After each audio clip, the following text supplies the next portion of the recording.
Okay. Hi, everybody. We're going to get started. Welcome.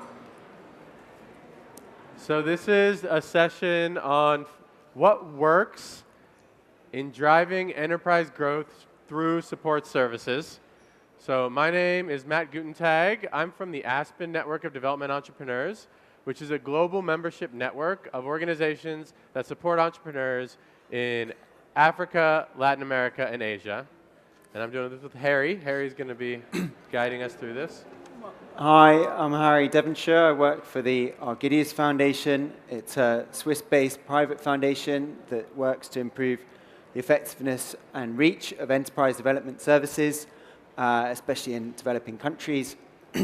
And we'll dig into what we're doing. Should we first do a round of introductions? Yeah, I think we've got a manageable group here, and because this is like a workshop, we're going to start with a bit of a presentation on what we've found about what works through evidence and research.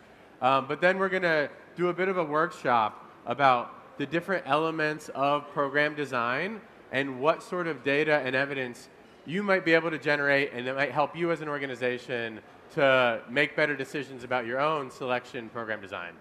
So we want to get a sense of who's in the room, so I'm just going to go around quickly. And so if everybody can just say your name, what organization you're from, and you can, if it's not obvious, if you can say what country you're from as well, if that's not in your organization name. And then just to know a little bit more about you, either your favorite kitchen tool, so your favorite cooking tool, or if you don't have one of those, if you hate cooking, then your dream vacation destination, just so we get to know each other a little better. So I'm going to actually start in the back and work my way forward. I'll start here since yeah. We just came. What was the question again? So name, organization, and then country if that's not in your org name, Okay. and then either your favorite kitchen instruments, kitchen tool, or your dream vacation destination. Okay, my name is Rasha Sept. I'm from Temkeen, Bahrain. And my favorite kitchen tool, obviously, is a knife. Yes, and my favorite destination would be the Maldives. Okay, you get both. You only have to give one if you don't want to do both, but that's fine. And what type of organization are you? Temkeen. Oh, Tamkeel, right. So you support the SMEs in Bahrain. Great. Hello, I'm Wael from Egypt. I'm leading the Center of Entrepreneurship at the Arab Academy, which is the Arab League educational organization. Actually, I'm a big fan of food startups. So this is for me, I love all the tools. I love especially the desserts. So yes, this is for me. So it's anything to make desserts. Yes. Whip up desserts. Desserts. Like a whisk or something. And so you support entrepreneurs in Egypt. Yes, I'm leading Okay. Center of Entrepreneurship, which we have several incubation programs there. Great. Supply chain and tourism incubation Incubators. programs. Great. All right. So let's go right here. Afternoon, my name is Sloan Wilson, and I work for the government of Bermuda in the Office of the Premier. And my favorite kitchen tool is a potato peeler. Is that just like because you like potatoes or because you have fun peeling? Yeah, them? because it's very satisfying. You know, Yeah. you can see what's going on. That's true. You get a whole pile of your work at the end. Exactly. Yeah. Excellent. Yes. Good afternoon. My name is Jamila Lodge. I work for Bermuda Economic Development Corporation. We support SMEs in Bermuda. And my favorite kitchen tool is a whisk. A whisk. Excellent. All right. Like yeah, hard let's go. work. My name is Dongridi from Thailand. My favorite kitchen tools is pot to make instant noodle. Nice. And what organization are you with? Excuse me? What's your organization? I'm come from Office of SME Promotion, Thailand. Okay. Office of SME Promotion. Great. Let's go to the back. Hi everyone, I'm from Taiwan. My name is Xingwu Lin. I'm an economist. My research institute name Taiwan Institute of Economic Research. My favorite kitchen tool is fork All right. because I'm just eat. So you can eat as much as possible, as quickly as possible. Hi everyone, my name is Iman. I'm from the United Arab Emirates. I work with the Sharjah Entrepreneurship Center. We wear two hats. One is an ecosystem building hat, and the other is a venture creation arm, where we support startups from the ideation phase all the way to Series A. I can't cook to save my life, so I'm going with favorite vacation destination, Maldives. Maldives. Everybody likes the Maldives. Hi everyone, I'm Davina. I'm from the UK Department for Business. I work on international SME policy, so supporting SMEs to grow and collaborate internationally. And my favorite kitchen tool, probably a lemon squeezer. Okay. Hi, my name is Laura. I'm coming from Colombia, from the National Business Association. I lead all the chapter of entrepreneurs and SMEs. And my favorite kitchen tool, I think, is the knife, as you like. All right, and then Chad. Thanks. My name's Chad Redondo. I'm from Australia. I'm from Seattle originally, but working in Australia now. Working with a company called Startup Status, which is mapping and measuring the innovation ecosystem in Australia. And my favorite kitchen tool, being from Australia, is the tongs. So you can use them on a barbecue, kitchen, pretty much anything. You can pick it up, use it as a spatula, really multi-purpose. It's like the Swiss Army knife of the kitchen. You kind of cut through things with it. Be a knife, be a spoon, be a fork. The tongs, they're perfect. Great, thanks, Chad. Great, thanks everyone. These guys have ditched me over here.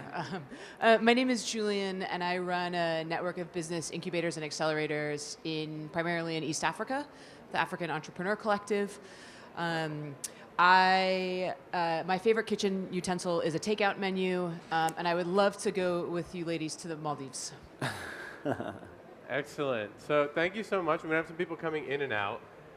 So now we're going to move to the first part of the program, which we're going to run through some evidence that the Argidius Foundation and Andy have generated in terms of how you can best support entrepreneurs. But before that, I want to just poll the room.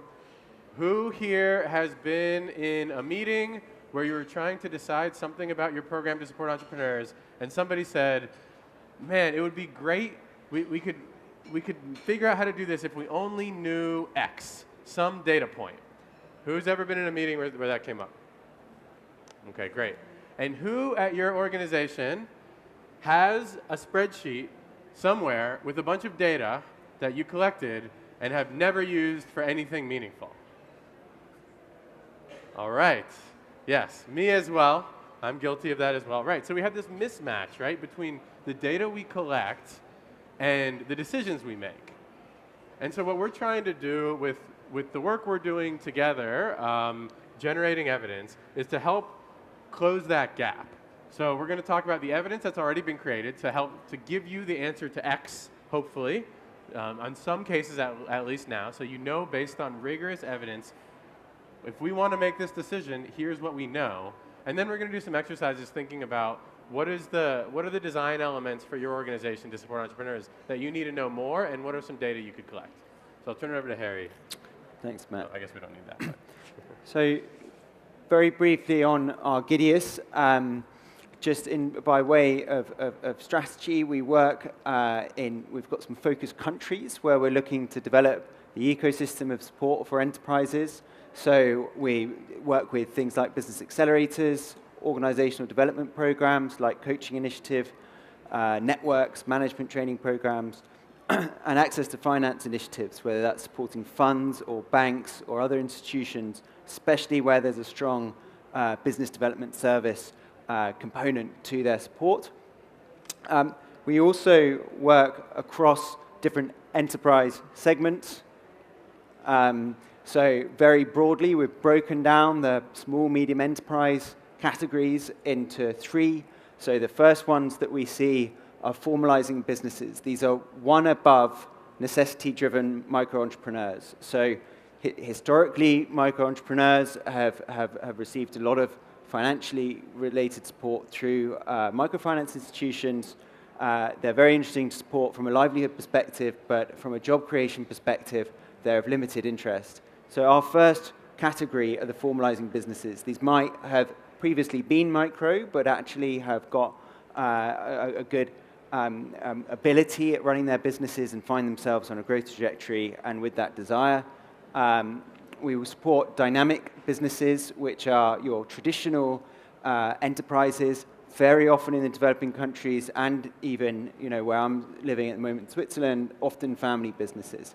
And then we support ventures, at all different stages, from ideation through to scaling. These are the classic sort of startup models aiming to have a high growth trajectory. Lots of the support for them is pretty high touch. Now, we also, where we see good organizations, we try and take them to scale, because what we're really interested in is firstly using our funds to generate impact as efficiently as possible. So more impact, lower cost, and continuing to drive that greater impact and the cost reductions to both leverage our own resources. But we also have a research pillar where we're evaluating across our portfolio and funding individual research initiatives to really drive the robust evidence based on what works, to make this case to others, because enterprise development is a very small industry in the overall international development industry. There's some interesting evidence that it can be extremely effective at creating jobs. Jobs, we know, are one of the defining differences between being in the middle class and being in poverty. So there's some really interesting pieces here around, is enterprise development a critical poverty alleviation tool? And if so, what kind of forms are most effective and what really works? So we've been doing this for about 5 years. When we came to when my director came to the foundation, he was handed a strategy that consultancy had done for them, suggesting that venture accelerators should be the focus of Argidius, but they didn't provide any reason as to why, apart from these are fashionable right now.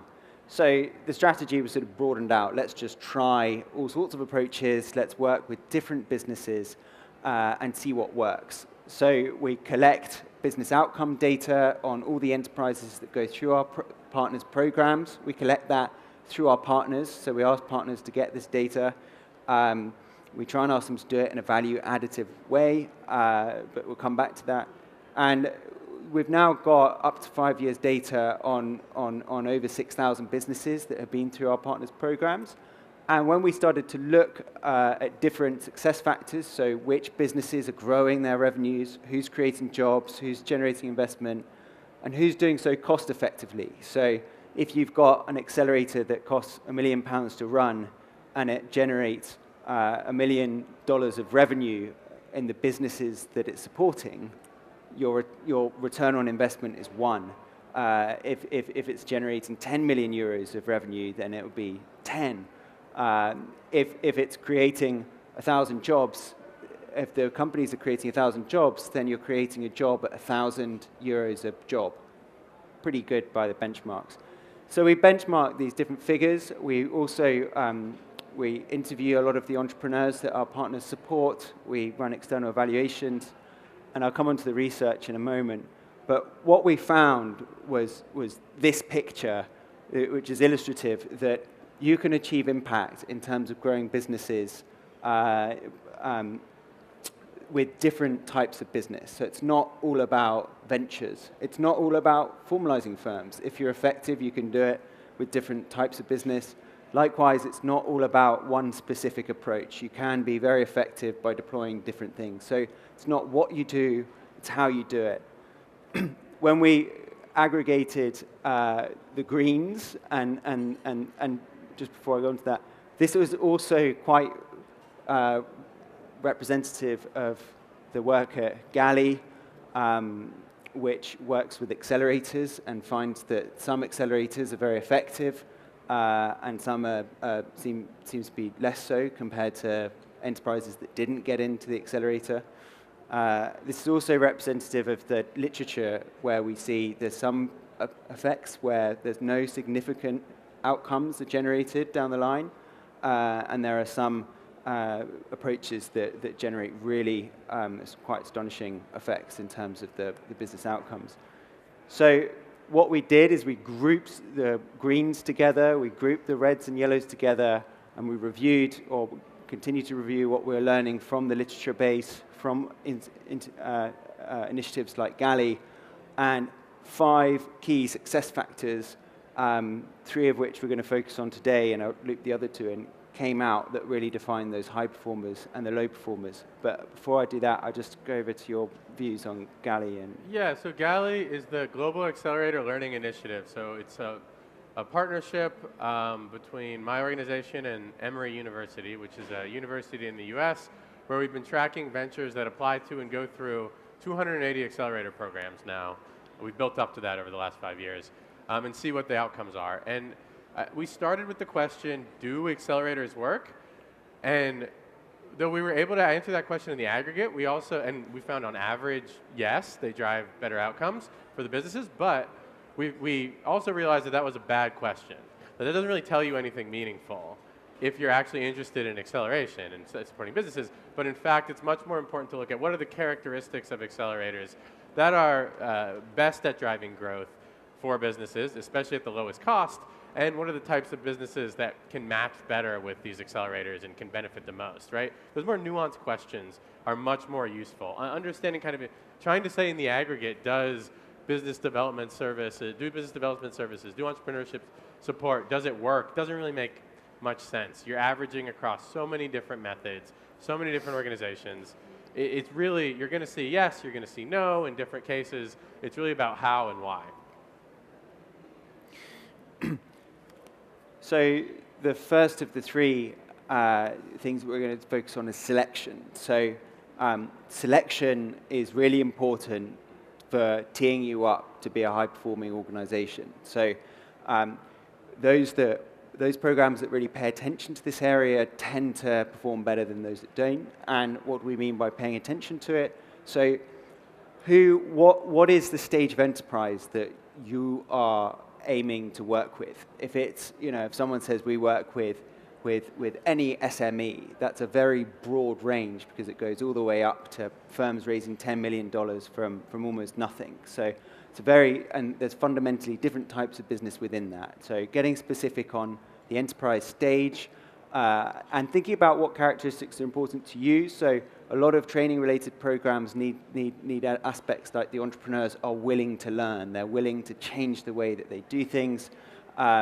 We need, some of them will get specific, like there's evidence around entrepreneurial teams can be more successful than single entrepreneurs, so that might factor into your selection process. We want to work with the highest growth, so we're looking for teams. We see programs that might have a few different archetypes of business in their applicants, and also have the capacity to deliver to both of those, but they will segment those groups. They might have particularly early stage businesses who need more work on their ideation, and they might have those who have really got a product that's kind of ready, but it's more about management practice. And so a couple of the high-performing programs will make those segmentations and look at how do we best speak to the needs of the individual businesses. We also see really effective programs have this multi-stage selection piece. So there are touch points at which either the entrepreneur can say, thank you very much, but I think I've got all the value I can out of this, or it's not working for me.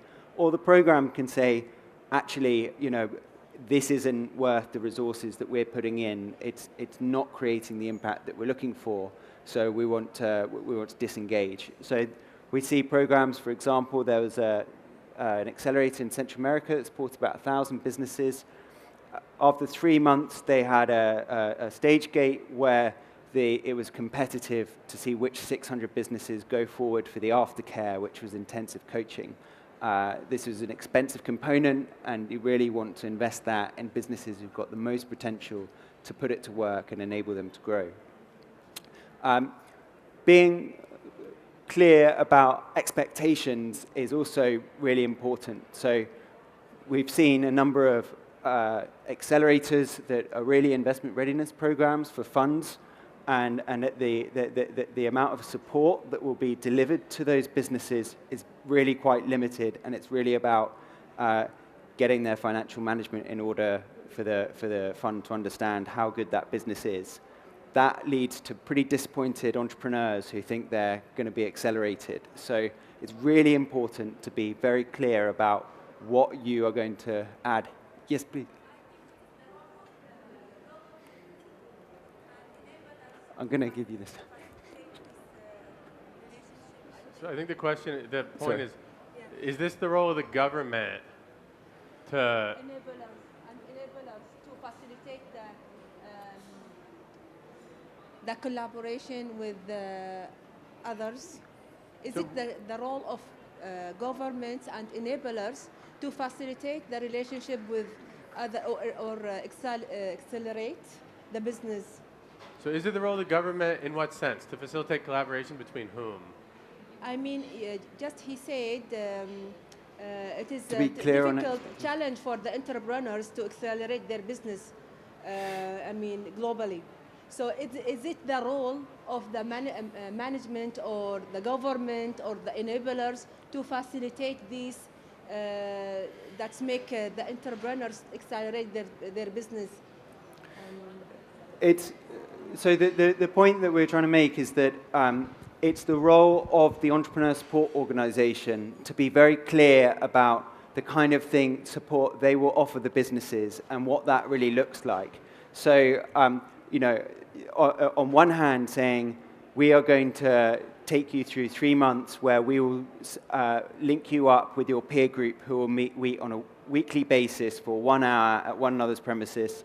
We're going to ask you to attend 6 workshops of 3 hours each. We're going to, you know, this kind of level, being clear about what's involved and what it's going to try and help you achieve is really the responsibility of the program, because the entrepreneur is making a decision about what am I going to participate in. And with limited, you know, it might, a sort of fintech accelerator might sound great. You know, I'm fintech, I want to be accelerated. But we have seen programs where you've got disappointed entrepreneurs coming out the end because the level of support has been very light touch. You know, 3 days, it's been very focused on financial management. It hasn't focused on helping that business work out what they need to change to really grow. So that's the kind of point. I don't know if that answers your question or if that helps clarify. I think I think there has been discussion, at least in some of the places Andy works, about the role of the government in rating or regulating business development support providers, enterprise support organizations. I mean, I think it's an interesting idea. I think it has to be done carefully. You can have ways that could backfire if it becomes a way to help incumbent support organizations and sort of keep out new entrants into the market. On the other hand, I think it is a market right now where there's not a lot of transparency in terms of quality. And so I think we haven't kind of seen that next stage of innovation of actually more transparency in terms of quality and services provided and things like that. But we are starting to see various efforts to kind of at least make those matches a little bit better between the entrepreneurs and the business development service organizations through different platforms and different ways of targeting and things like that. Yeah. One of the aspects that really helps this area is by charging. So there is quite a lot of assumption that entrepreneurs aren't willing or able to pay for services at all. And I'm sure there are some exceptions where that case is true. But we've supported a trial in Jamaica that supported, in this case, micro-enterprises. It was a training program that cost about $100, pretty light touch, very light touch indeed.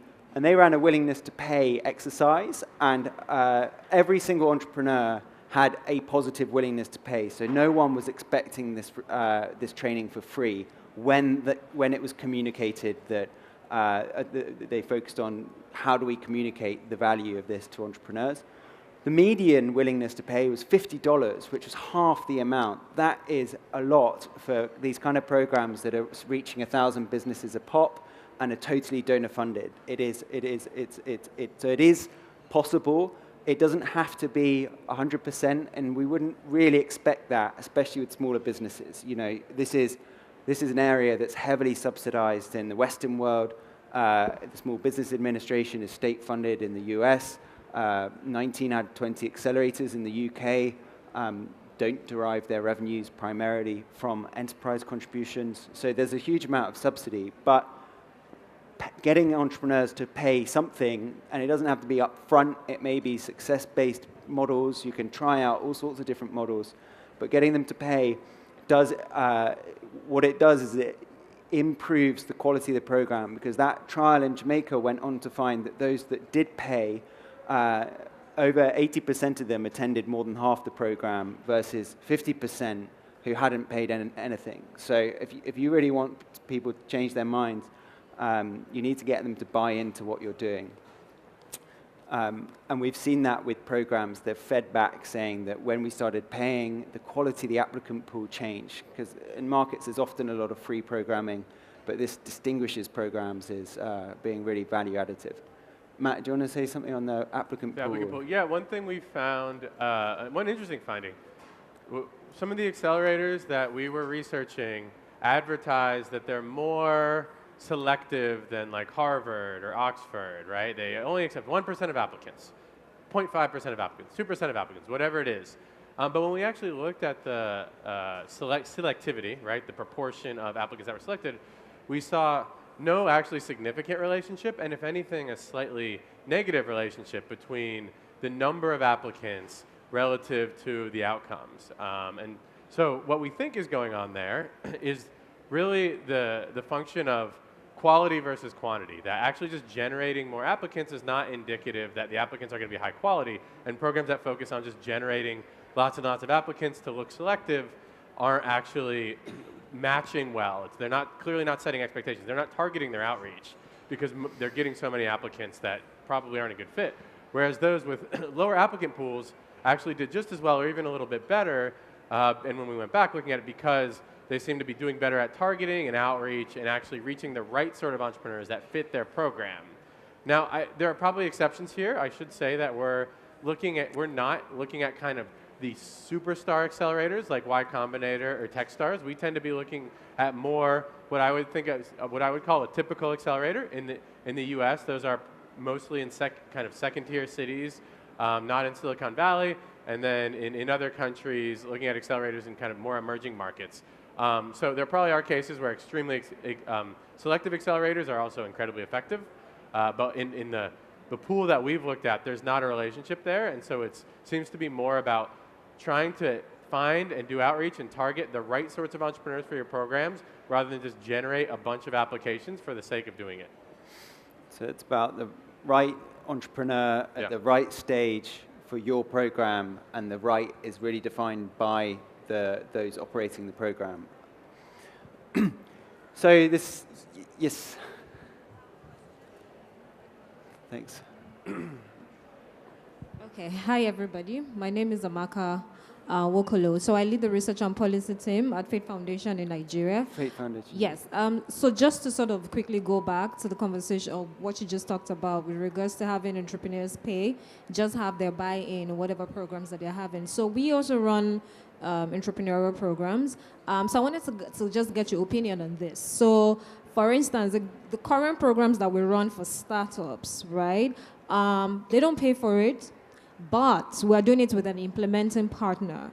And then what we do is they go through a very rigorous screening and selective process, and they're made to understand that this is the value of the program you're getting in currency terms, so in monetary terms. This is the value of what you're getting, but you're not getting to pay for it because of this partner that we're working with. So does that sort of fit into what you're talking about, or is this an exception or an outlier case? I'd suggest that you try charging something, and it might be only when an enterprise reaches a certain stage gate. So when they're generating over a minimum threshold, this is the cost of the program. Will you contribute something towards it if you think this program has helped you get to where you are? Having some kind of, you can think about trying different ways, but that from attendance, there's a lot of attrition out of startup programs. Very few businesses actually form. Very few of those are successful. So, what can one learn from those, and can one trim down can one essentially drop those businesses that aren't going to make it earlier? Because that is money that could be spent on these businesses who are creating value in the communities in which they work. So it's always about, just testing it trying out different things. Yeah, exactly. Not to jump ahead, but what we're going to do in the workshop is think about, these are sort of good practices that we found across the board. There certainly could be exceptions, right? Like it's not saying that it's impossible to be an effective program without, going all in on some of these things. But that's where thinking about experimenting with your own program, right, and testing things and saying, well, maybe we'll try out a nominal fee at this point, see if how that affects the application, selection, outcome, right? And thinking about collecting that data, running that test, collecting that data, and sort of seeing how it works to be able to make that decision in a really informed way. We've got one partner, a lot of our partners, when we started working with them, weren't charging entrepreneurs anything. It's now a prerequisite to continuing support. And interesting partners are really buying into it. One organization we're in an iteration where they're running their cohorts quite quickly to be cost effective. They introduced payments and they saw immediate upticks in engagement, in the quality of applicants coming in. And they also found entrepreneurs were valuing their program and willing to pay more. And because the program was running so fast, it was only cohort 4 that they could raise the prices, which they'd been biting at the bit to do earlier. And this is an organization we've had historical conversations with who said, no, we can't charge. But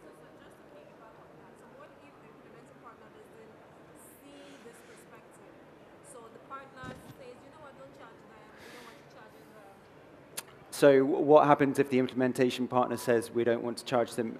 We've got programs where the other donor wants it to be free, and they want their marketing on it and things like this.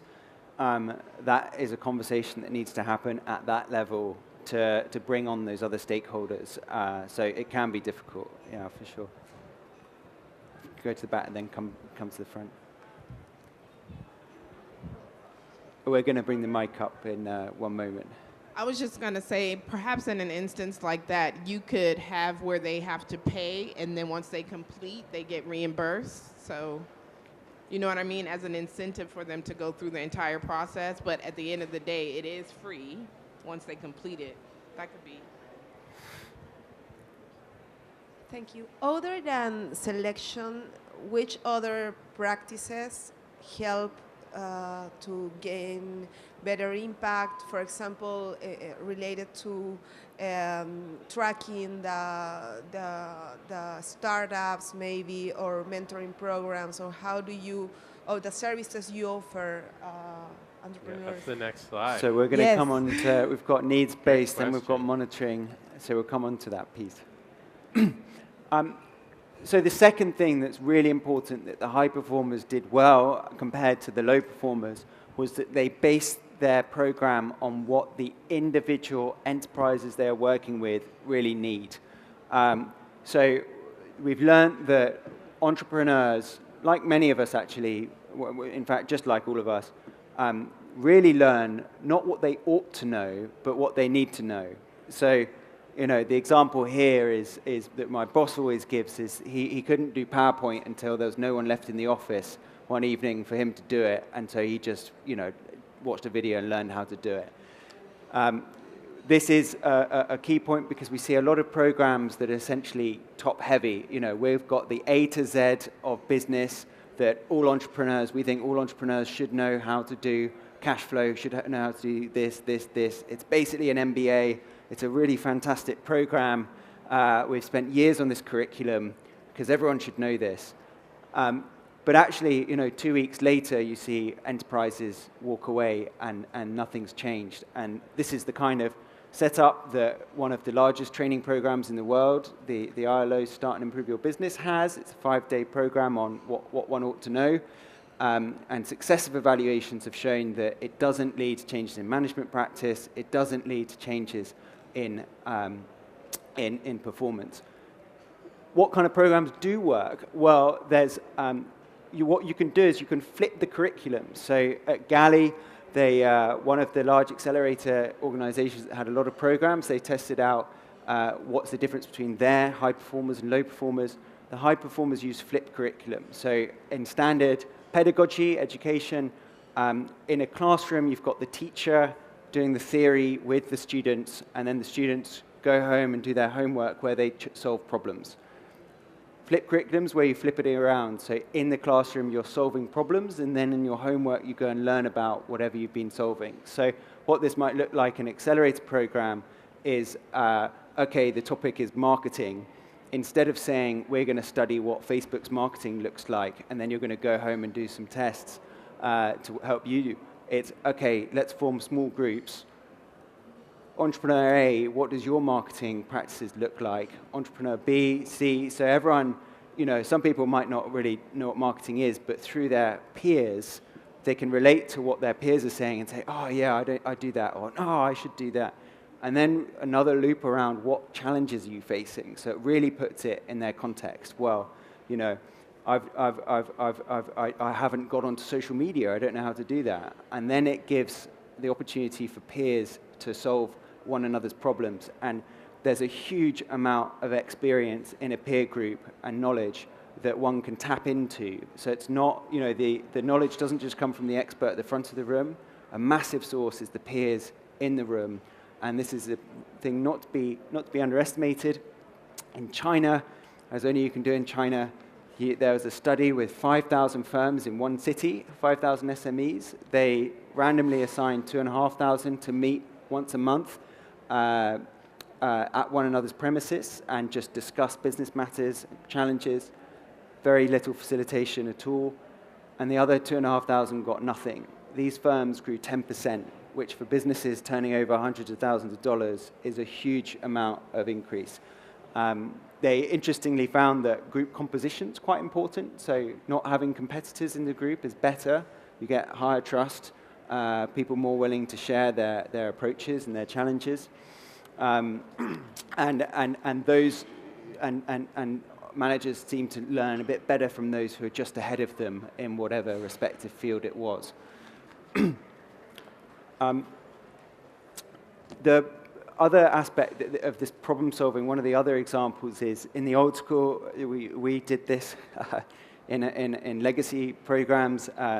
Essentially, you're paying consultants to do business plans for businesses in the hopes this will help them grow. Often those plans end up on the shelves. The entrepreneurs comes across other challenges that emerge, and so the business plan doesn't get used.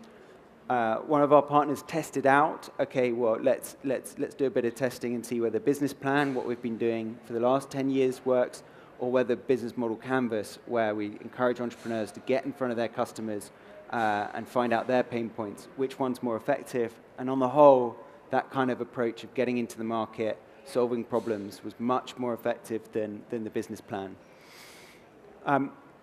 The experience piece is a piece done by a really interesting organization called Endeavor Insights, who do a lot of good research. They found that entrepreneurs that are connected, mentored, invested in by successful entrepreneurs who have built businesses of over 100 firms are much more likely to reach that kind of scale. So with the high growth venture category, making sure that there's really successful entrepreneurs involved in the program is important, because having someone who's done it before, that's someone who can really relate to the problems faced by those entrepreneurs.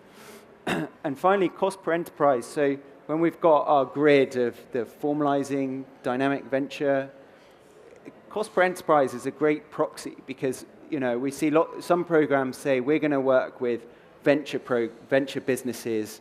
We're going to accelerate them and help them conquer the world. And it's going to cost $500 a business. That is immediately too light touch. You're not going to really help businesses overcome their problems for $500.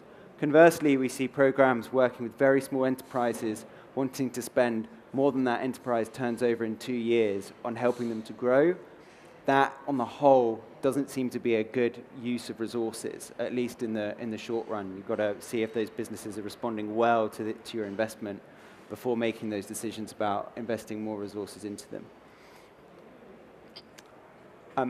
Performance assessment. So we've talked about selection. We've talked about needs-based program design. Performance assessment is the third component that is really important. So organizations that both perform well and continue to improve their performance. They continue to improve the amount that they enable their participating enterprises to grow, and the cost efficiency at which they do so, pay a lot of attention to this. So by way of benchmark, the most effective organization on this topic invests 30% of their program costs in monitoring and evaluation. They very much see it as an investment in continuing to drive more value to the enterprises. The way that this can be done really well is by embedding it in your delivery. So not having it as a afterthought. Oh, we've done this program, now let's go back to them 2 years later and see how they're doing. You'll be lucky to get any data out of your entrepreneurs if they don't see that coming. Embedding it means building it into your value proposition. So this means sitting down with the entrepreneur and going through their financials with them and trying to help them assess where am I performing, what are the challenges that I face, what are the opportunities that I face, and then using that as an opportunity to continue this conversation about what the enterprise needs and how can we help. Programs that, we have some programs that tell us M&Es what headquarters in Switzerland do, and that's, that's never a good sign. You look at the data and you just sort of see a few businesses growing, most of them doing not much at all. This does require expectations, so being clear with your entrepreneurs up front that we are going to ask for your data through this program. We're going to ask for it after this program as well, because we want to understand the effect on your growth and how effective we are. Is really helpful for when you then go back to entrepreneurs asking for their data. We work in Guatemala, we work in Kenya. These are not high-trust countries, so people aren't just willing to share their data without any forewarning. And being relational is also really important. This is a people, this is a people-based industry. At the end of the day, you're trying to encourage people to change the way they do things, and so being relational, using those interactions to really check in with the enterprises and build those relationships really helps, because then you've got the trust in which they can provide that data to you on an ongoing basis. And finally, the organization that tested business model canvas and business planning, they also looked at, okay, so can we use satisfaction as a proxy for success? And unfortunately, for the light touch ones, they found no correlation whatsoever between satisfaction and performance. In fact, some of the most satisfied were the ones that didn't perform so well, and the reason was because they'd also tested whether volunteer mentors are more effective than coaches, and enterprises that had mentors were very grateful that these people had given up their time, so highly satisfied. Unfortunately, the mentors were less effective in this example than the coaches. So what we saw was no correlation with that satisfaction. So this is these three pieces and are sort of embedded in that piece around charging. The other piece that sits across all three of these really is the quality of the delivery team. So when you're thinking about who to hire for your support services, a couple of the characteristics that are really important. One, curiosity. Learning's never finished. It's not all about we've got the most fantastic program. It's always about what can one do to continuously improve this program. Is it working for this person? What do they need now? What's next for them? Curiosity is a vital capability in this space. Experience as an entrepreneur is absolutely ideal. And thirdly, the great irony of this space is that many entrepreneur support organizations suffer from the same challenges that young businesses suffer from, simply because they are often young businesses themselves.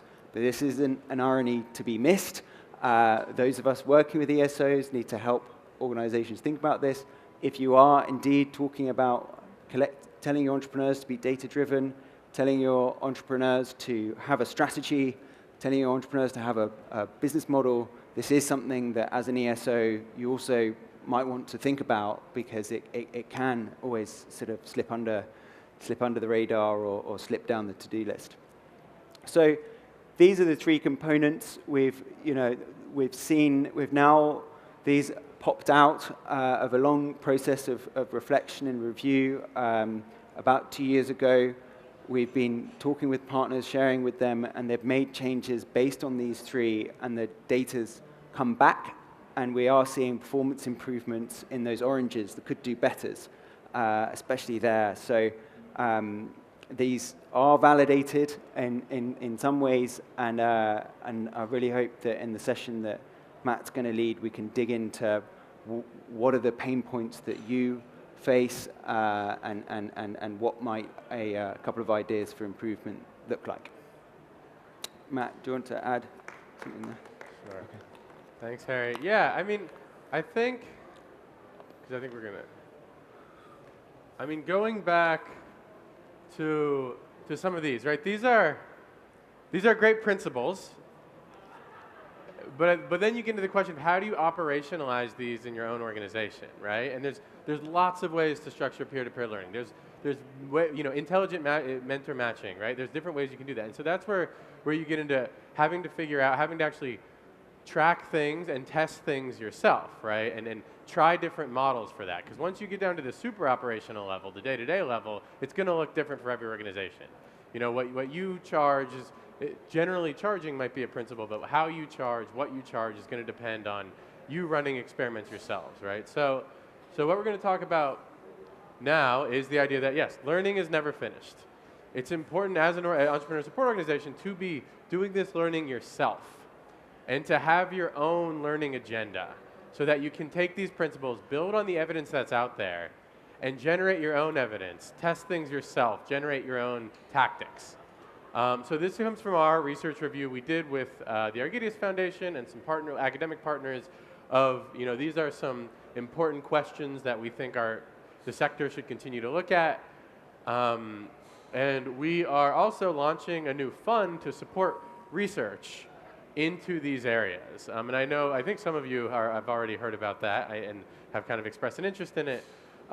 This is a fund that will support partnerships between researchers and practitioners to actually test some aspect of their model, some aspect of their impact.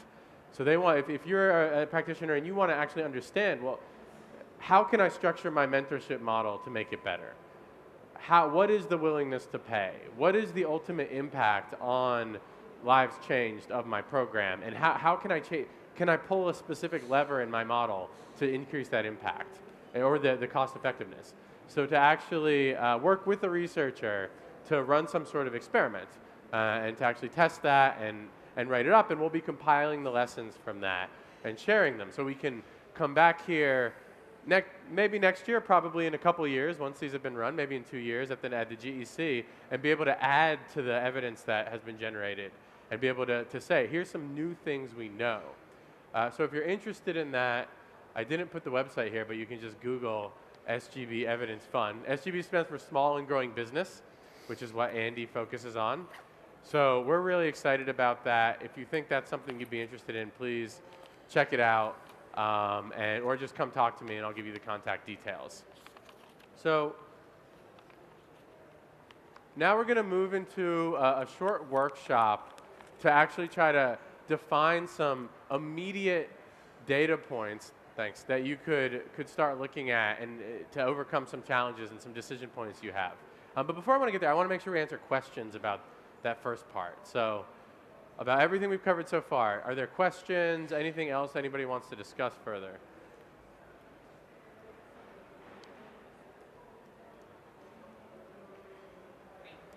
Yeah, sure. So specifically with regard to the mentor matching, do you have, I guess, any correct way to do that? So should an individual be paired with a mentor, or should we have a list of mentors that they can access anytime they need any specific industry help? Is there any best practice around that? Around how to operational, yeah. I add something to that. And how you at the end balance the fact that sometimes you have a lot of specific information from the mentor, his experience, sector, and from the needs of the company, but then the feeling between them, how you balance that in the matching process. like in making the best couple. Right. So how do you operationalize it? I'll let you take that one. So categorical best practice, not sure we're anywhere there yet, but there's been a few interesting pieces of research. So one organization looked at, do gender-based matches work better than intersex matches? And on the whole, those indeed, women entrepreneurs matched with women mentors, male entrepreneurs matched with male mentors, those matches tended to perform better in terms of business growth than intersex. That's in the context of it really depends on how structured your mentoring is. So this is an area that we're really interested in learning more. Mentoring is a component of a huge amount of programs. A couple of the experiments going on is one at one end, the sort of democratic mentor matching is an online platform where mentors can post profiles of themselves, as can people looking for mentors. They post profiles of their businesses, and they can just try and connect. And one can have many mentors, or one mentor, or one might be looking for supportive relationships, one might be looking for specific technical advice. It's a free-for-all. So we're seeing how does that unstructured approach work. At the other end, we've got one organization called Mowgli, which takes a highly structured approach where they get mentors, potential mentors and mentees to meet, and they're basically looking for chemistry. So it's like speed dating, and they look for that connection. They would be horrified if that's the total of my sum of their method, but there's a lot more to it. There's a whole lot of pre-work and things, but they take a very structured approach. There's structured accountability in there. There's training of the mentors, which is an interesting component. I think YBI, Youth Business International, did a piece on this the other day. So this, for me, is an area that it would be really important to research and understand what works in what contexts, and what's useful to organizations running mentorship, because there is such a huge variety out there. Yeah, what do you think? That's exactly the sort of thing we want to look at more deeply, right? And there are a number of research projects that are just getting started on that. Micro Mentor is the platform that Harry mentioned, the online one that's sort of all over the place. So hopefully we'll have some more evidence on that soon, but mentorship and peer networking in general, and this getting more deep into the structures there is something we want to look at through this evidence fund that we're starting. Are there any perspectives of that from the room? Yeah, who in here does mentorship and has a structure that really works? I was about to ask how do I structure a mentoring program, because I run a mentoring program in parallel with an educational program, and I see always that you have mentors in your educational program, but I believe that you have to manage them like in parallel, because a mentoring program is huge and can help you capitalize these mentors to other like results for your educational program. So what we did is that we needed 30 mentors, and we didn't have much applicants, but in the last year we get like 150 applicants for our mentorship programs, and we had to go to corporations to talk to different actors in the ecosystem. And then what we did to structure it is because they are really busy people, so what we did is just to define 3 or 2 days in 5 months where they had to go to meet with us to collect some feedback, or I don't know, and then they and entrepreneurs coordinate what they do.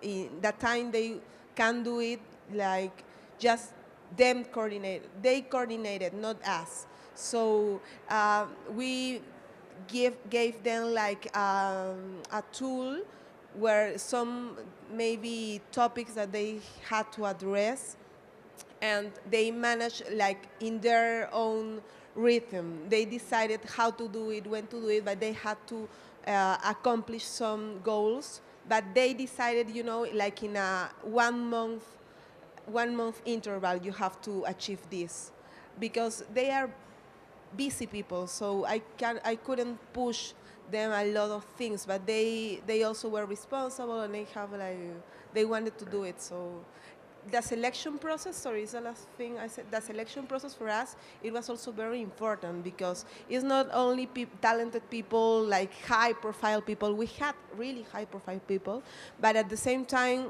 it was people that really care about sharing their knowledge and their experience with entrepreneurs. Great.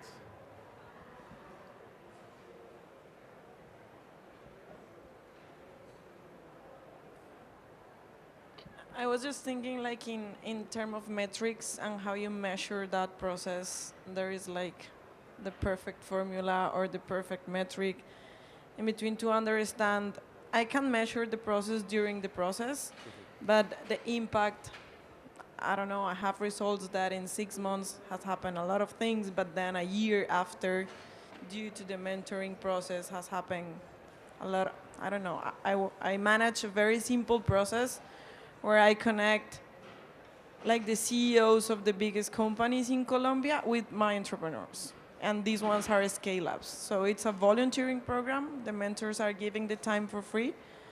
And sometimes it's difficult to measure, because since you depend on the mentor time and everything, you can't control all the process as I would like to.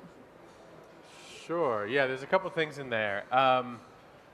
So on what to measure, I mean, you want to calibrate that to the time in which you're measuring. But you want to be thinking ahead of time, ultimately, like, what are you trying to achieve here through the mentorship? I mean, presumably it's the scaling up, right? So at the end of the day, you're going to want to be tracking that through whatever metric, whether that's a threshold you're setting as like this has or hasn't scaled, whether it's based on some particular growth metric. And in the aggregate, you would want to see whether or not that the interactions with the mentors are more likely to lead to that outcome.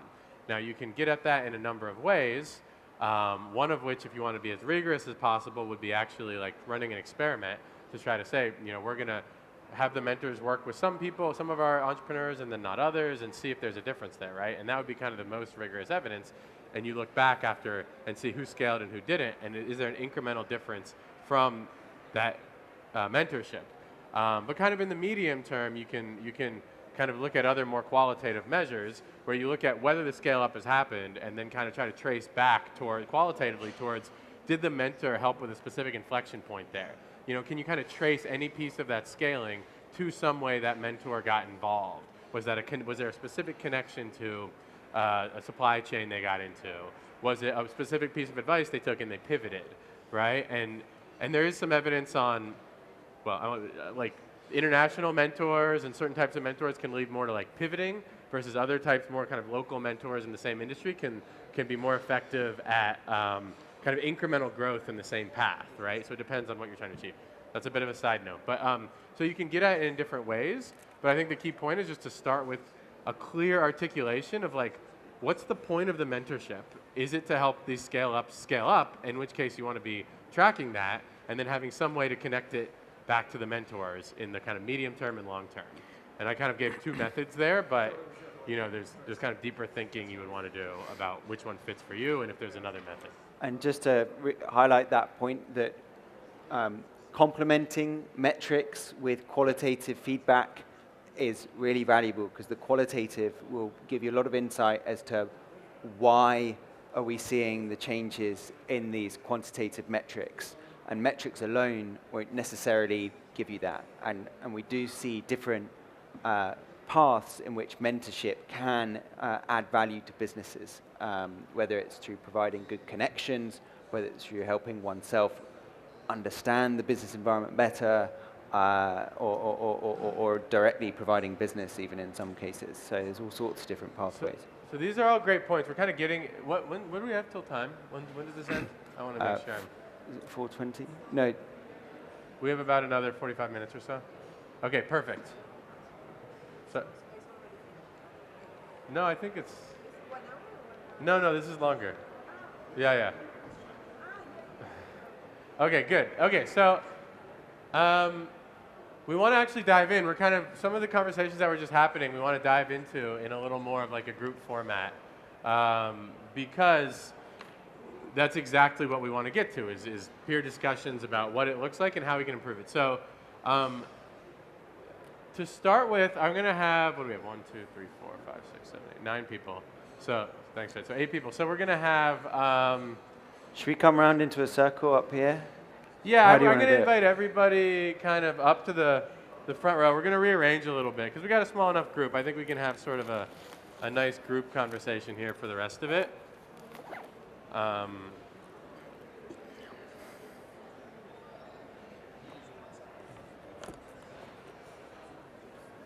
No, let's all just, I think we can do it in one because we've got about small enough group at this point. So folks can come on in. Hi, French. Just, what do we have? Yeah, we can pull these around now.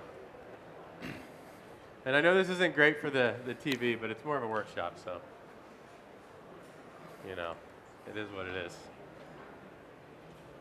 1, 2, 3, 4. Okay, that should be enough. That's enough. Thanks. Great. Cool. Take a seat.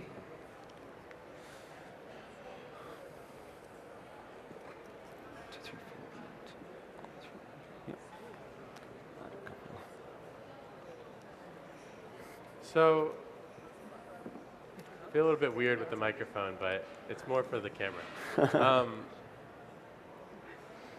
So we're going to talk a little bit about selection and program design and... Oh, I'm sorry, I sat on the mic. Oh, yeah. I promise, it wasn't anything Data else. tracking. So to start with, we've shared a little bit about kind of what we've seen in the evidence of selection. And so I'm curious if anybody here has anything they'd like to share about their selection process and how they've either adjusted it in order to make it more efficient, more effective, how they've approached it.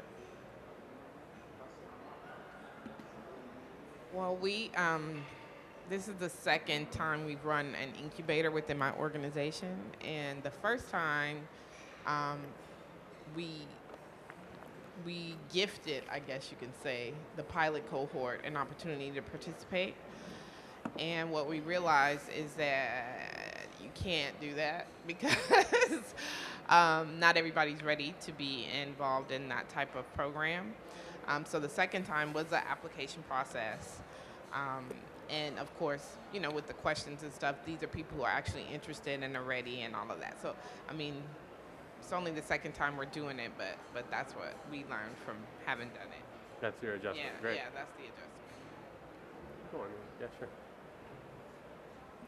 Thank you. So we actually have 4 different programs. The first one is an ideation program, so it's a very early stage program in which the idea almost doesn't matter. It's a lot more focused, the selection is a lot more focused on the founders themselves and the background that they come from, the passion, the commitment, the dedication, etc. And some more of a focus on the founders. But the more mature programs that we have, and by mature I mean we've had a chance to run them a couple of times, are for the more advanced stage startups around the seed stage.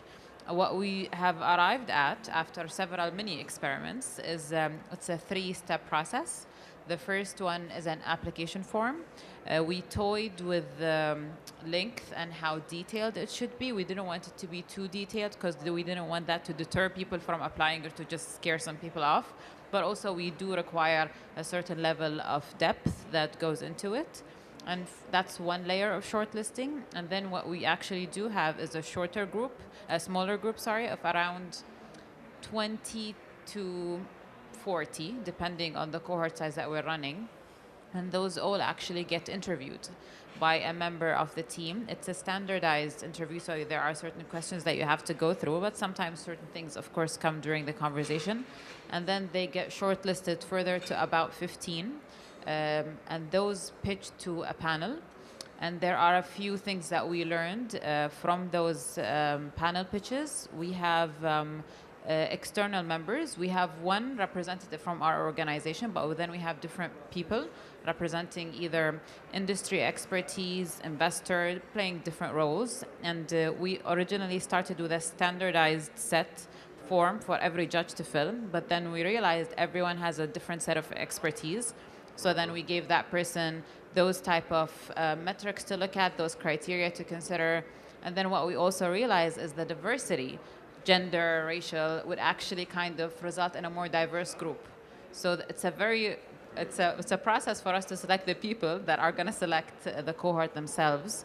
But then that resulted in higher numbers of female-led startups, and that resulted in a better quality of participants. So how are you, so I'm going to dive in a little bit and kind of, so I'm going to be mixing Please. in. I was going to do this in multiple stages, but since Yeah. we're one group.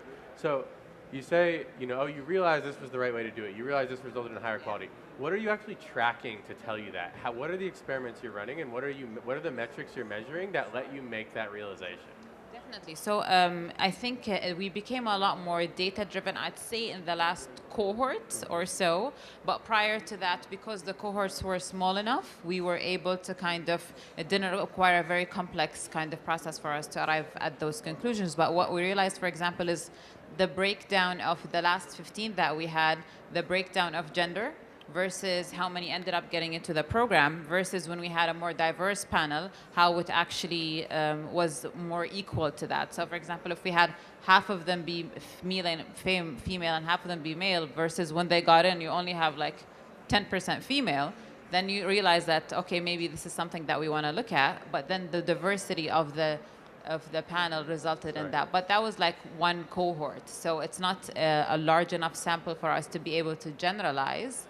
But for your purposes, that's what it was, yeah. Yes. Exactly. So yeah, it's you don't necessarily have to be doing a massive research project. It's kind of, I just wanted to point out, I did have sort of a slide on this from our experience with accelerators, and one of the exact pieces that a number of the accelerators we work with are using data for is to try to understand the gender mix of the entrepreneurs in their applicant pool, and then who gets into the program. And they look at, is that proportional? And some of them realize it wasn't. And so it's exactly the same as what you've just said. So no, that's really, it's funny you brought that up, because we heard that exact thing as well. But I don't want to distract you with that, because I think it's much more interesting to hear from people here. So was it, on the quality side, did you kind of just rate people at the end of the day? Were you kind of like, well, we know them all, and we realized these were the good entrepreneurs that worked out and these weren't? Or how did you make that determination? So the quality was also a level of the engagement that they have during the program. So it was the quality of their participation. And then what we realized is when we gave each member of the selection panel a certain area to focus in, and we allowed those, because they have a much shorter pitch, it's typically 3 minutes for them to pitch. And then we usually follow it up at like another 10 minutes of Q&A. That 10 minutes became much longer, and we allowed for that space for the conversation to happen, and then they'd pitch, and then it's more of a discussion with the pitching panel, and then they would be pushed on certain aspects. And if, for example, you met with a mentor that suggested X, is this something that, so they'd be given scenarios and just to get the feedback on that. So it's just the quality of their engagement, A, B, how, I don't want to use the word coachable they were, but how open-minded they were to kind of shifting or pivoting or being able to implement certain changes. It's still a process for us, but that's the kind of quality. It's not that the startup is better, it's that they're a better fit for this kind of program, and they would be able to utilize all of the different benefits that we had. That's great. I think it makes an important point about how you can use data for these decisions, which is, you know, we're highlighting really rigorous research projects, but not every decision you make is going to be based on a true experiment, a rigorous experiment that's getting written up. I think there's a phrase that actually just came up in a workshop I was doing last week from somebody I was co-presenting with, that it's like enough precision for the decision, right? And in this case, first of all, with the gender mix, you don't really need to run any experiment, because you can see that you're losing the proportionality. And then in terms of the engagement levels, yes, in the long run, you might want to look at the startup performance, but in the short run, clearly engagement's important. And that's something you can track immediately, and you can start making decisions on. So I think that's a great example about using data points and some metrics around things you can measure immediately to start having a feedback loop, start changing your selection process without having to wait for a whole experiment and see how things go 3 years from now. Now, you might want to do that too, But that's what I wanted to get to, is these sorts of. But it's actually, if I may have just another minute, it's something that we actually do realize the importance of, which is measuring long-term impact, because it's something that we're a government entity, we need to be able to communicate it to our stakeholders, and we need to be able to do that, but we don't necessarily have the scale, so we don't run a lot of cohorts to be able to kind of, okay, these entrepreneurs, I'm going to try this and I'm going to experiment with that. But also at the same time, we have a lot of different components in the accelerator program. So we have, there's the education element, the mentorship, the community, we have fireside chats, we have one-on-one mentorship, we have connections with investors, we give them PR and media opportunity to participate in events like this, we do business connections to help with business development and give them access to contracts. So it's really hard for us to kind of attribute, and also at the same time, it's a tight-knit ecosystem. It's a relatively nascent one, but everyone kind of participates in the different programs. So how do you attribute certain pieces of their performance to the impact that your accelerator had, or to the specific impact of this component of the mentorship or the connections? Right, and that's where the kind of longer-term experimentation comes into play often, right? It can be really hard to get that level of nuance without running something, like doing something a little more rigorous, a little more structured, right? So these different levels of decision-making require different types of data, different processes. It might be silly to try to run some sort of huge experiment around something that, engagement where you can see that happening immediately. You don't need to wait for years, but if you're going to try to attribute long-term change, you probably do need to wait. So that's great. Are there other examples where people have adjusted their selection, or are there challenges you're thinking of as you hear from other people, as you hear us talk about the best practices we've seen? Are there challenges that come to mind for your own organization in terms of your own selection process? Questions you have about, I'd really like to know if I could do it this way, I should do it this way, if I should make this adjustment. Yeah, sure. So what is your opinion on adopting existing sort of programming or curriculum with regard to accelerator, or developing your own? Like, did you guys develop that whole piece together, or did you say, okay, let's try that from over there and license it and bring it in and maybe adjust? Yeah, so getting into program design, how do you actually, how did you decide what design? What to do, and what's gonna work? That's a great question. I think it's a wonderful question. I'd love to hear people's responses. I don't know if answer, but we have an experience in that. We had a knowledge transfer from MIT model like 6 years ago, and it started working perfectly. Mentors were so happy because they were receiving information, processes, tools to follow them. The mentoring, and entrepreneurs were happy mentees. But after 3 or 4 years, it doesn't work anymore because it was too structured for our structure, you know? It was like, you need to have 3 mentors, but then when it's probably in the context that I'm doing this, I don't know, because we are not aimed to do support to entrepreneurs. We are an association, we do policy, we do represent the needs of the entrepreneurs, but we have kind of programs trying to connect them with the CEOs and this knowledge. And so at that moment, we took the decision that we were stopping the methodology of MIT.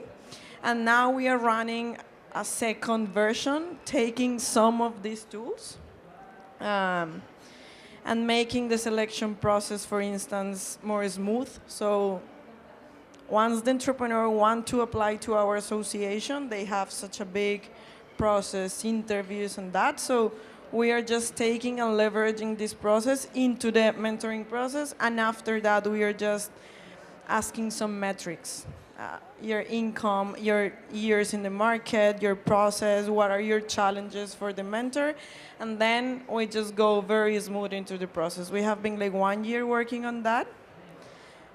It's kind of easier in some things for the mentor, which feels more free according to his time and to his agenda and so on. But we are not yet sure that it's going to have the results that we are expecting in the entrepreneur. So, but it's fun because I have in another region where I have the association. You probably have heard about that. We have Manizales Más, which is one of the programs that Eisenberg is running on his methodology, that has the same methodology and it's working perfectly. So we have they're like 60 processes and they are all running the year without no problems. So it's fun because in Bogota, it doesn't work. I mean, we start to struggle with that huge structure, but in some other regions of the country, it's working. Why? I don't know yet. Yeah, I mean, to kind of speak to the point Harry made earlier, I mean, there are all these structures out there. I think they're a good starting point, but we have seen in the evidence, it's important, it's important to adapt to the needs, right? And like you were saying, constantly be tracking whether things are working, right, through metrics that make sense for whatever stage you're at, and adjusting based on that, rather than being like, well, the book says 3 mentors, so like, I don't know, we can't add another mentor, we can't take one away because it says 3, even though that's not working. Like, I try not to make blanket statements, but I'm fairly sure that would be a big mistake to like stick with something like that, even just because the book says it. Also, I don't know, then with the feedback that we have from mentors and mentees,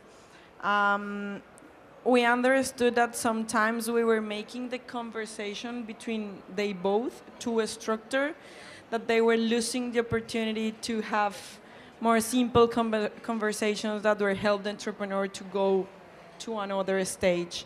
So now we are doing like one conversation one time every 2 or 3 months. So the mentor give him all the ideas that can have in the world, and the mentee go and works. And they are valuing that process more than going in a month-to-month session, or I don't know. So how are you tracking whether or not that change is improving your outcomes? I mean, nowadays I'm just measuring because I feel how people is reacting to that. Right, to the initial feedback. So yeah, but I mean, I start a year ago and they have had 3 meetings, so it's still pretty early to start measuring how is going to be the impact in terms of the risk. There is that if you are not structuring, which is what also is happening, but we want to see what is going to happen at the end. We set a target of the mentoring, an objective to solve a challenge of the company, but then in the day-by-day discussions, you can get lost from that point. So one thing that we are using from MIT methodology, we are still using, is that a person from our organization has to be present every single minute of the mentoring process. So it's good for our team because we are learning from that CEOs as well. I mean, it's a lot to know from them and to understand from their business and so on. But we are being like, the stone that it's trying to put on the earth the ideas. Otherwise, they are going to fly too high, and the entrepreneurs are going to go into another direction. And the mentors, they just want to give knowledge and give all what they can, sometimes not with the structure that you want. But I don't know how it's going to be that, but till now we are like on a pivot of that. That's super interesting. It sounds like, you have a couple of ways you're approaching how you make that decision. One being the immediate feedback, which, as we said earlier, that doesn't necessarily correlate with long-term performance, but what it does tell you is if there's not good feedback, if there's not good engagement, then that's clearly a problem, right? Like, if people aren't engaging, then they can't benefit. So you do need to get that immediate point. And then that second point, as you said, I think is interesting, which is them defining a specific goal for the mentorship. And what I think is nice about that is that gives you the opportunity to potentially track progress against the self-defined goal, which might be a shorter term one than aggregate kind of business performance over time. So what you could start to do there is to see who's actually moving towards that goal, right? And that might be a near-term goal, which is nice, and then that could let you see, are there certain mentors that don't seem to be helping the entrepreneurs progress towards those goals, and other mentors that are, right? And that might not require waiting 3 years if the goals are more immediate. Just help me pivot, help me make this connection. You can kind of track progress against those self-defined goals, which will kind of give you that next layer of data. And then in the long run, again, you're probably looking at overall business performance. So yeah, I mean, I think it's a really interesting to hear that and think about, how you're approaching that decision. Others, go ahead. I just wanted to ask you, Iman, if yours was a formalized curriculum, what did you create? So Make sure people can hear. Thank you. So when we first started thinking about launching an accelerator program, we met with a lot of different people and to look at models that we can license. But during those meetings, we very quickly realized that that wouldn't work for us. And it was actually also, to their credit, some of them advised us against it. They were like, oh, so I have this thing that I'm selling you, don't do this. I think you have a much better, because at that point we'd been running events and workshops and sessions for about, I want to say close to a year. So we had roughly a good understanding of what we wanted to do, what are the key pieces that we wanted to make sure to include. And there were a couple of things that were like, this is definitely not going to work for what we're trying to do. So we worked with different experts to develop either certain components or even single modules on certain topics that we wanted to cover. But that also, I have to say, enabled us the flexibility to respond very quickly, because it's our first cohort, it's our experiment. You could be 2 sessions into it and you'd realize this isn't going to work, and you want the flexibility to be able to change that very quickly. But also at the same time, it's, like I said earlier, it's a very tight-knit ecosystem, so you could rely on all the support that exists around you, whether you need someone to run a session for you or need a mentor to rely on or need a connection, or you just need to talk to other programs that are doing something similar. Like we're, for example, struggling with the fact that our cohort isn't on the same level, and some would need this and some, I can't stop it halfway through, but at the same time, so you just kind of learn from whatever it is that they give you. But for us, at least, it definitely did not make sense for us to license something that already existed. Yeah, that's a great point. I mean, that gets back to the targeting, right? Where it's like you looked at gender targeting and you looked at some other aspects, but then stage is huge, and making sure that you're doing your outreach and targeting, your selection process is accounting for that. And it was also, for example, for us, we were like, so we want to target seed stage companies that have already raised, for example, seed investment. And then when you talk to them, we're like, okay, so this is like a checklist, right? If you have all of these things, you're a seed company. And then we talked to, for example, and once we actually got down to the interview, we realized that they did raise seed investment. However, half of the milestones that they're supposed to have hit by now aren't there. And they just managed to raise an investment. And the program is just a bit too advanced for them. And we can't go and say, how about you go and attend our pre-seed program instead? It's much more suited to your needs, because then they're like, we can't go back and justify that to our investors, because they get a lot of PR and media around it, and they're like, we're part of a pre-seed program, and the investor's like, I gave you seed investment. What are you talking? What do you mean you're pre-seed? So it's a lot of issues that you can't think of. And now we're like, okay, so we don't want to call it accelerator, we don't want to call it seed or pre-seed. Let's just find the name for it that wouldn't just kind of put us in that prep. But it has to be milestones based. So yeah. Interesting. That's super interesting. So in that case, you had the definition of the stage was a mismatch with the indicator you were using wasn't actually matching up because they had gotten the seed investment. That's super interesting. That is. Yeah. Lots to unpack. Lots to unpack. Yeah. So I've been running incubator and accelerators for the last 6 years, and we've tried so many things. Okay. Right? We've tried the pitch competitions. We've tried the free services. We've tried the pay for services. We've tried the tech or like the industry specific incubators. We've tried idea stage. We've tried existing businesses. And I think all of those learnings that we have really focused us in terms of what is our scale plan.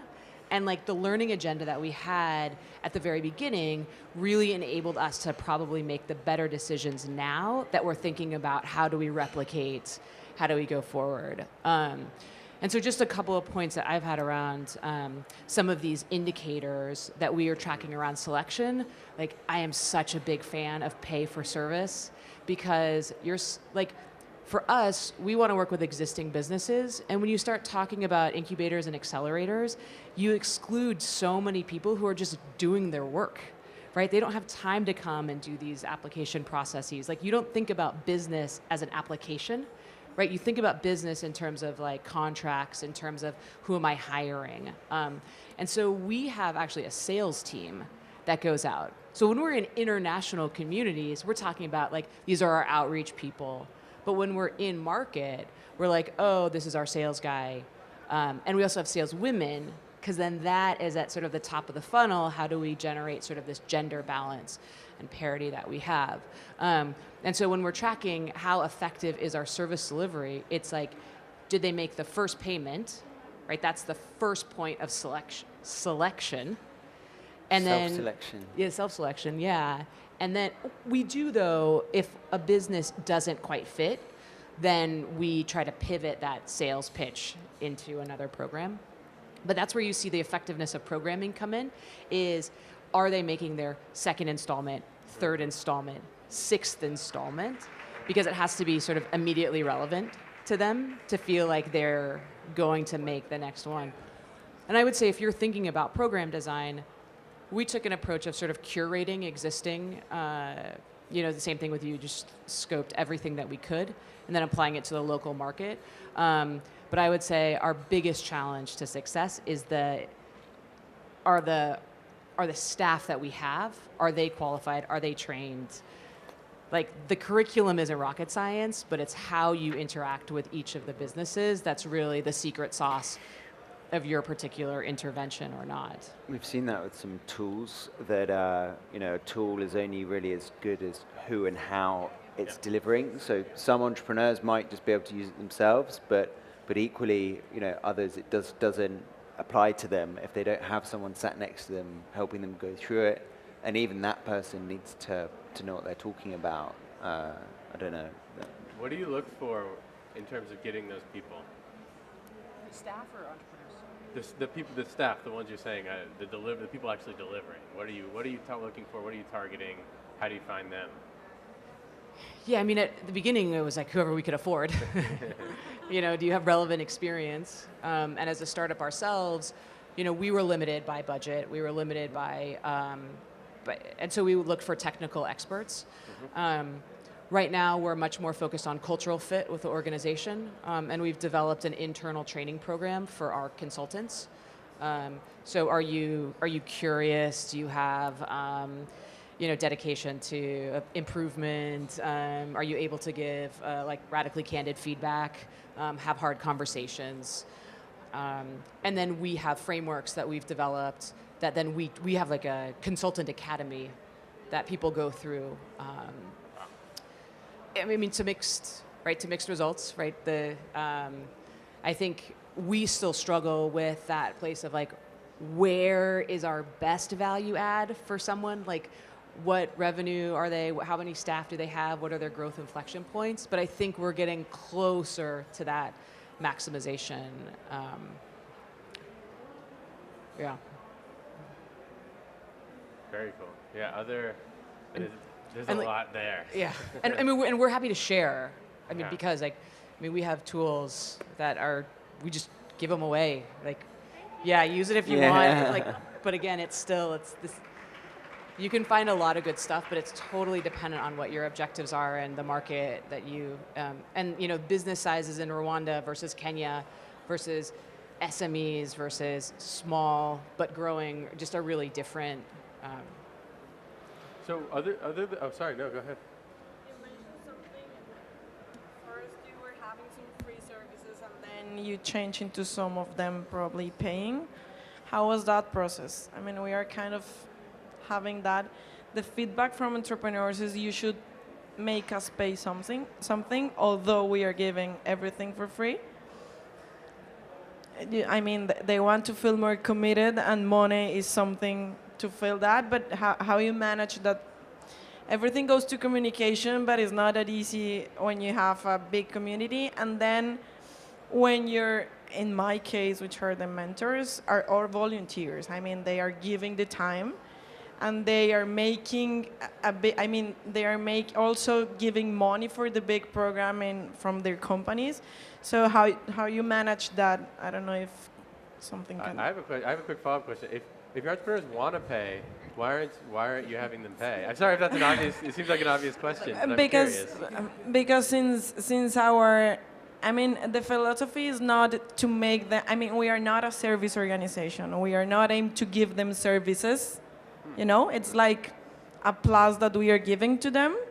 But since our biggest challenge is how to maintain the interest of mentors in all the things that we do, like to access into new markets, how we get the interest of companies, how we get the interest of mentors, of people from companies. But they are part of our organization as well. So my organization we are National Business Association of Colombia. We have like the 53% GDP of the country is there.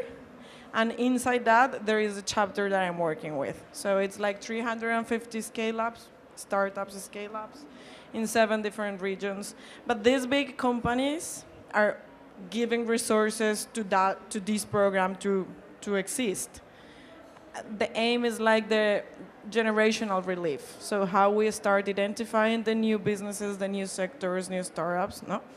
So it's not that easy as saying, tomorrow I'm going to make you pay something when the whole program is already found, let's say. So of course, if we have more money, we can do more things. But they are even like, the feedback, it's like, make us pay today. I don't know, $500. And if in 6 months we don't target some things, you take the money for you. If we are good, you give us the money back. It's like a kind of, but it's not easy to take the decision because the organization wants to stay in the idea that services are not our way. I mean, services is not our first objective in the process. It's like more working on policy development and so on. So your organization is philosophically against charging. Your entrepreneurs want to have a sort of outcome-based fee model of some sort. Interesting. And you're trying to figure out how to engage mentors and keep them engaged. All right. You can answer all that. I mean, one thing that we do, that we play around with is just like in typical sales, like where do we offer discounts, and things like, we're an NGO, but our brand in country is private sector. And so we approach people like, do you want to pay for our consulting services? And then this is what you get. You buy a certain pack of consulting hours, and then here are all these trainings, that you get for free. They don't need to know that we're really subsidized. And then when we have other programs, maybe there's a donor funded. So we have a partnership with MasterCard Foundation, and it's just for a specific industry related program. Then we're saying, as part of this, there's a discount for participating in some of our evaluation questions. But I don't know, I mean, if you have an organization that's like culturally opposed to charging, that's then maybe look inward. But thinking about maybe some of the like freemium models or like enterprise, like we offer something for free, but it's only certain features, and then the more you pay, or you pay add-on. But maybe show them some of the research that if you charge, it's more effective. So, I mean, seriously, right? And if you have an organization that could buy in, if they see evidence that like this actually isn't just about charging, it's not just about revenue, this is about effectiveness, this is about engagement. And it actually doesn't happen just with the mentoring services. I have another service which is contact them with the companies for new business. And when they are in the program, they don't follow the rules. So, but if they don't follow the rules, there is nothing that happens. Right, because you're not charging. Yeah. But when they are not in the program, it says me like, if you give me an appointment with, I don't know, the president from Latin America, Procter & Gamble, I am willing to pay you $5,000. Well, that gets into other issues. You want to avoid getting into direct bribery, I guess, with your fee structure. That seems like it could be problematic. It's funny because they have access to that people if they follow the rules in the program. But they want to go. Follow the rules, but they want it easier. Call him and tell you. Okay, so that's an interesting sort of messaging and culture issue. But I want to make sure, yeah. So I wanted to also share our experience, which is slightly similar to what you've said. We're also, I'm Amaka's colleague, Faith Foundation. And in terms of the way we do our advisory services, and we're also a nonprofit too. So we do it like a doctor thing. So if you are for general advisory, because sometimes they have an idea that they have a marketing issue or a people issue, but you need to sort of know what exactly the issue is to be able to appropriately diagnose. So we use the free model like a general practice, like a GP. So you just go in, somebody has a general, have a free session, 2 to 4 hours, and the person diagnoses, understands your problem, and provides like a diagnostic view on the subject area. And then when you now need to now evolve it in a bit more detail, and you now need a specialist, you're now referred to a service provider who you will pay for, but with a discounted service because we have a relationship with it. So you do the general approach because sometimes the issue is even helping them understand what exactly is the problem they have and where, and then you refer them to a service provider who you have a relationship with and they get the discount from that, but then there's a charge for it. So they see the value from your end, but also the value that they're linked with. And then you can also now work with the service provider to define these are the issues that they have and this is the problem this person needs to be solved. And I agree on that. So that's an approach that we take with us. Yeah, I mean, that's a common model in general, right? You go a lot of places, if you go to like diagnose a product issues you have for free or something, and then you know, if you want to get it fixed, then you pay them. In your case, referring them. So that's a really interesting fee structure. Yeah. One of the there's a network organization that we work with that has a sort of inner and outer model where and so it's this idea of sort of almost streaming, and so those members who pay fees get access to a greater amount of support, more individualized support, but also, you know, the kind of trainings are essentially open to everyone. So there might be ways to sort of just compartmentalize your fee structure while you test it out and see how it goes and just keep it kind of ring-fenced.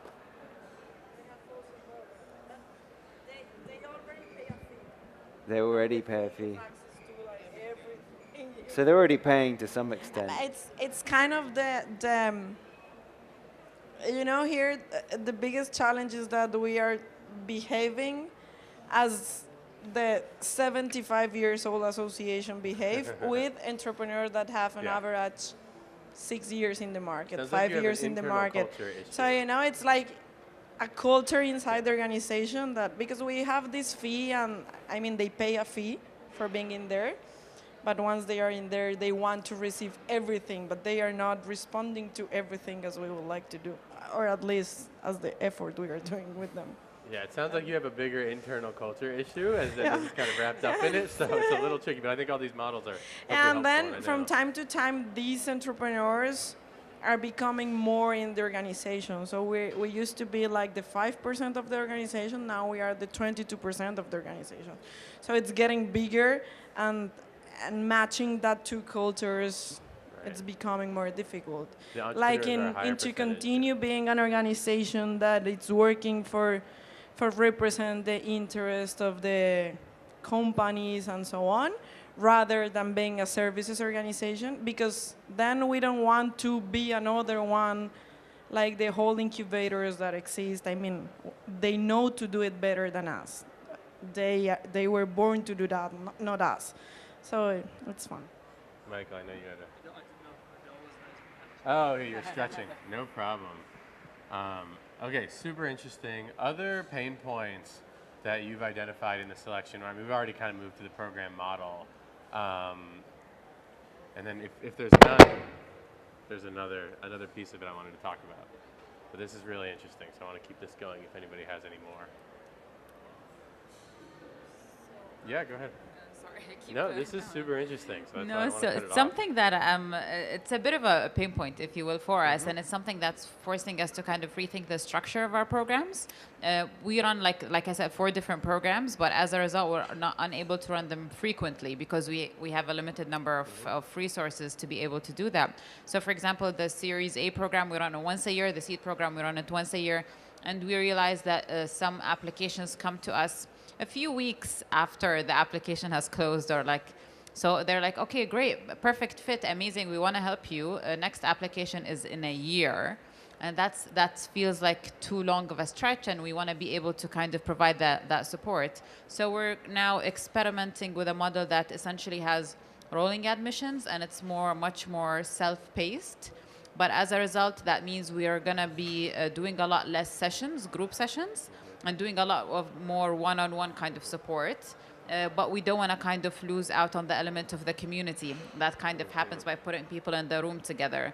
So the structure in terms of just duration and cohort-based versus rolling admission and self-paced is a question that we're kind of starting to look at now. So I was curious to see if anyone else has the same, or has faced it and already overcome it, or has any thoughts to add to that? There's a kind of tension and trade-off between making sure you have the networking piece, which means bringing people together, versus the kind of individualized attention, which almost by definition means pulling people apart to some degree.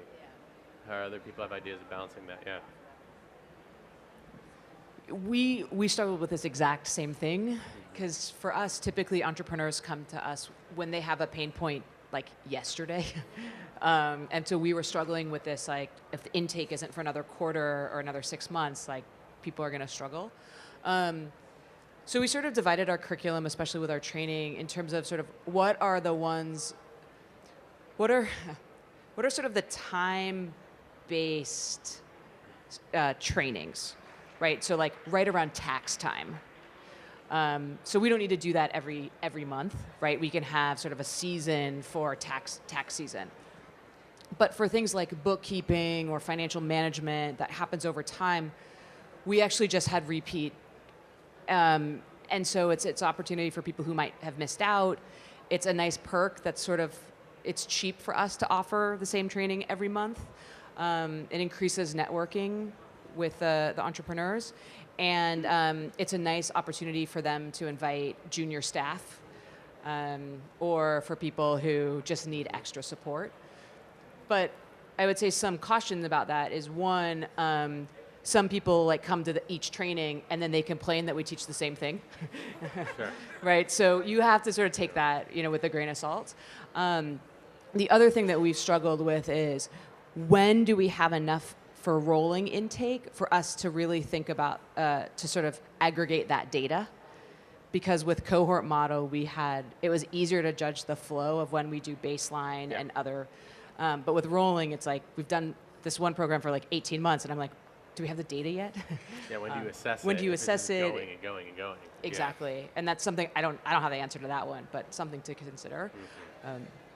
But yeah, no, it was hard for us, and I think we've gotten to a good rhythm where, what is the curriculum that we can offer? What are sort of the loops? And then what are some of the other freebies that we can add in just to, because we know that they're important, but that can happen over time. Super interesting. So, does anyone have any, how long should the program be? So I know there's 6 months, there's 3 months, ours is 12 months. Is that too long? Like, well, there's duration and there's intensity. Like, what's happening over 12 months? So for us, and we kind of piece together what we're doing, right? So we offer space within our office. So you get a desk, and for some people that's huge, because the cost of owning a space or renting a space in Bermuda is like prohibitive for a lot of people. What we have done is leverage the curriculum or the courses that we already teach. So when you're admitted or accepted into the program, you get to attend those courses for free. So there's about 4 that we have. And so there's the ideation stage, there's the financial kind of stage overview. There is part 2 to that, and then the second one is like building the whole plan. So they take those courses for free, any seminars for free, anything like that. And then we do have the mentors. Like I said, we have that mentor list, but they're not assigned. Because we had an assigned mentor and it didn't work because it was too structured. They were like, I don't even like that person, right? So we changed it to 12 months because when we first launched, it was 9 months. And they were like, oh, that's not long enough. I just got started, right? So we're like, okay, 12 months then. But then, like you said, people come in and they miss the cutoff date. Well, you have to wait a whole nother year because we only have room for 8 people in our space, right? So, and I'm like, should it be shorter? Like, GEN is saying 6 months. I mean, what should it be? I don't know. is there an optimum amount of time, and does it depend on, I guess, the stage that the business is in? Yeah, I mean, I think it's probably going to depend. I'm curious, duration and intensity tests people have done, where they landed. So, from my experience, from the way we do it, it really depends on the stage of the entrepreneur, the number of people you're looking to support in the cohort, and the investment you're looking to make. So, for us, the earlier you are, the less time. The more growth you are, the more that we're taking you along the funding stage. And we're a bit sector-agnostic for a lot of our programs. The more the support. So what we do, and then sometimes also it's really around the contact time. Because for some programs, the contact time is maybe 120 hours or something, and you're doing it in 4 months. But some, you're doing it in 6 or 8 months. So there's not a one-size-fits-all. I think you have to look and say, what is the investment that we're looking to make, and where do we want to get this entrepreneur to? For your programs, are they at the same stage or they're different stage? We are very strict about sort of trying to have them at almost the same, similar stages. And then even if there are differences, we sort of adjust. And then defining the contact time that we want. And then what's also, so for some of our programs, or for quite a number of our programs, they're not incubated in the space. Particularly the growth stage was they have businesses that they're in. So they have to come in. And the older they are, the less time they have to come in frequently into the space. So those are the ones that will do a 6 to 12 month plus for them. And then also, it's also staged, because in the initial months, there's more frequent interaction. And then when you move from just the capacity building to the actual support, it now becomes a bit more infrequent, and you've already defined the milestones that you want for each of the individual, and then the growth support you're giving them is not just group, but also individual to that. So that's the approach that we take. Yeah, I would just add, it sort of depends on what you're trying to measure. For us, our ultimate impact is job creation, and so that happens over sort of longer periods of time. And I agree completely with what you said. We've moved to an hour base. For some, you can accelerate that process. For others, it takes 9 months. For us also, it's really important for us to break even, so that in those unit economics around time spent, time tracking, the cost of doing that is really important. So that's why we moved to that. And some people, go through it in 2 months. Some people go through it in 12 months. But for some of our other programs that were time-bound, we had different objectives. So when you say some people go through in different, is it in different months? Is it they have the same amount of contact time over different duration, or they actually have different contact time? Different duration, same contact time. Because we were finding that the squeaky wheel was getting the grease. And some of these businesses aren't great businesses. Right? They just were coming into the office. They were really excited to work with us. And then other businesses are they're hustling. They're selling. They're out in the market. And we weren't seeing them. They're paying the same amount though. But on average, it's about 6 months for us to go through those 100 hours. Interesting. There's this is a kind of thing that a number of our partners have really toyed with, and one of them had an 18-month program, and the businesses developed 2 action plans with the consultants to do over those 18 months. It wasn't working. We didn't see growth in the businesses within a year. That didn't look good. Within 2 years, we really should see something. And they went and got feedback and said, what's going on? And the entrepreneur said, hey, the action plans are great, but other things have come up. 18 months is a long time, a very long time. Other things came up. So they then cohort 2, they shortened the program to 12 months, 1 action plan that's 6 months, and then there's some follow-up. It made it in that case shorter, because there wasn't, there was intensity up front, and then there was nothing. So it is the balance. I think you mentioned this with the mentors, that the meetings were so often that the entrepreneurs hadn't had time to put into practice. So the timings were too tight. Yeah. So it is just about playing with that balance between that timing and intensity.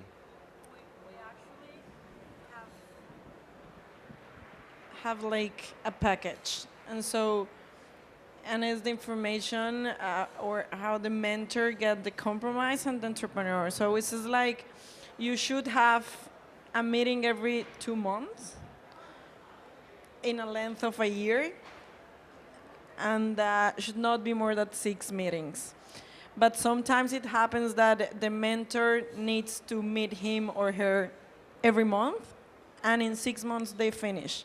So it's like how you use that length of time, that frequency, and the amount of meetings they have, and they organize as probably better work for them. So we have had mentors and entrepreneurs that says, we were supposed to stay together 1 year, and in 7 months we target the objective of the mentoring process.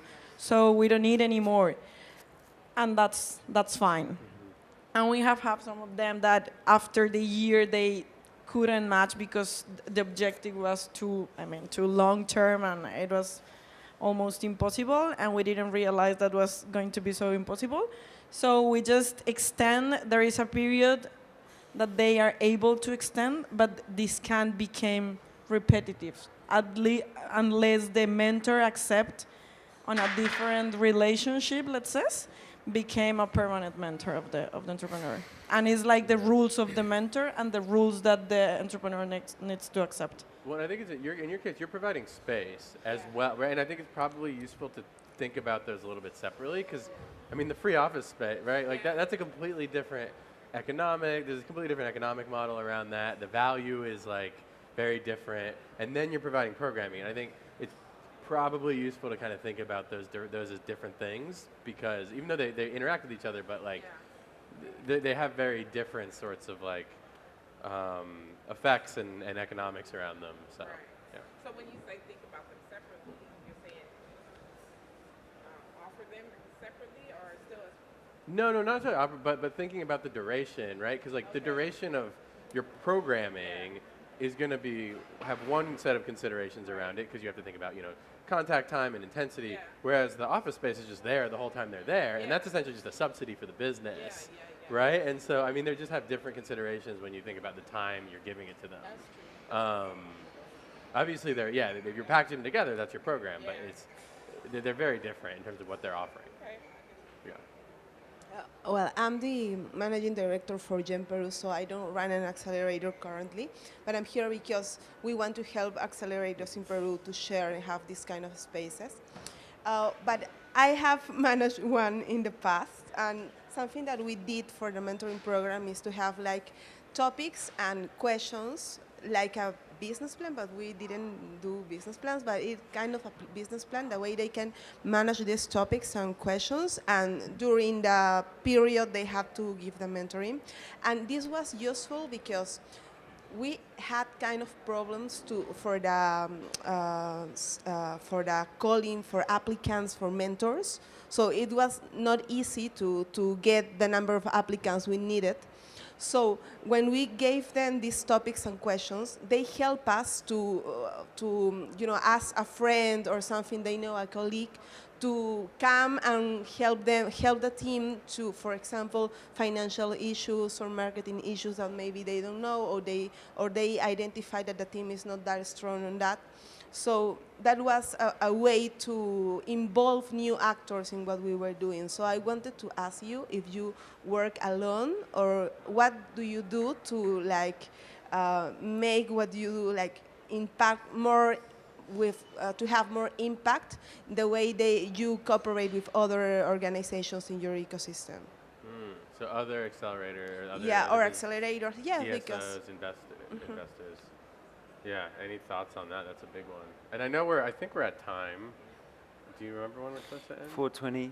Yeah, we're over time.